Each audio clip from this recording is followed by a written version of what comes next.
చంద్రగ్రహణం కారణంగా ఇంద్రకీలాద్రి కనకదుర్గ అమ్మవారి ఆలయంలో పాటు ఉప ఆలయాలను మూసివేసినట్లు ఆలయ ఈవో సీనా నాయక్ తెలిపారు.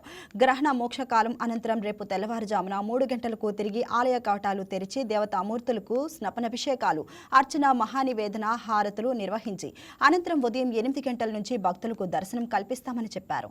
స్నపనాభిషేకాలు, అర్చనాది కార్యక్రమాల కారణంగా తెల్లవారుజామున నిర్వహించే అర్జిత సేవలు రద్దు చేసినట్లు ఈవో సీనా నాయక్ వెల్లడించారు. చంద్రగ్రహణం కాబట్టి ఆగమ శాస్త్రంలో, వైదిక శాస్త్రంలో గ్రహణానికి ముందు 6 గంటల ముందు కవాట బంధనం చేయాలని చెప్పేసి మనకు శాస్త్రం చెబుతుంది. కాబట్టి ఈ రోజు శ్రీ దుర్గా మల్లేశ్వర స్వామి దేవస్థానానికి సంబంధించి 6 గంటల ముందంటే ఇప్పుడు 10 గంటలకు కవాట బంధనం చేయడం జరిగింది.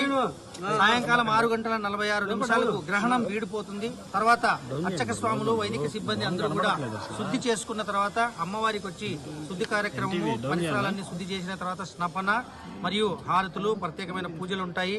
యథావిధిగా రేపటి నుంచి 8 గంటల నుంచి భక్తులందరికీ కూడా అమ్మవారు దర్శనమిస్తారు.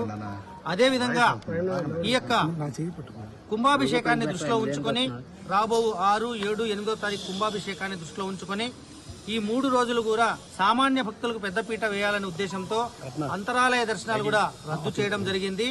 రేపటి నుంచి 9వ తారీఖు దాకా ఉదయం పూట్ల జరిగే ఆర్జిత సేవలు అన్ని కూడా రద్దు చేయడం జరిగింది. కాబట్టి భక్తులందరూ గమనించాలి. ఈ యొక్క కుంభాభిషేకం మరియు ఈ ఆర్జిత సేవలకు సంబంధించి ఈ ప్రత్యేకంగా ఇవన్నీ కూడా భక్తులందరికీ తెలియజేయాలనే ఉద్దేశంతో ఇటు ట్రస్ట్ బోర్డు మరియు వైదిక సిబ్బంది అందరూ కూడా సూచించడం జరిగింది.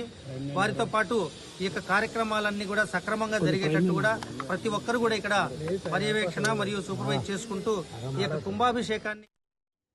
ఈ వీడియో మీకు నచ్చినట్లయితే లైక్ చేయండి, షేర్ చేయండి, మా ఛానల్కి సబ్స్క్రైబ్ చేయండి.